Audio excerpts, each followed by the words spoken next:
Mga kapuso, may bagong low pressure area na nabuo sa labas ng Philippine Area of Responsibility. Huling namata ng LPA sa layong 2,700 kilometers, silangan ng Eastern Visayas. Ayon sa Pag-asa, may tsansa itong maging bagyo sa mga susunod na araw.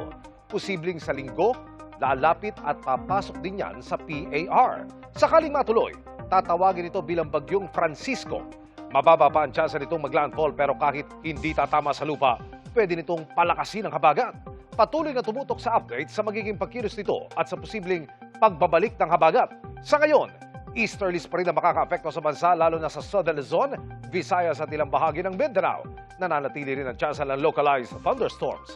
Base sa datos ng Metro Weather, mababa pa ang tsansa ng ulan sa umaga pero sa hapon at gabi, unti-unting tataas ang tsansa ng ulan sa Ilocos Region, Central Visayas, Calabarzon, Mimaropa, Bicol Region, malaking bahagi ng Visayas at halos buong Mindanao.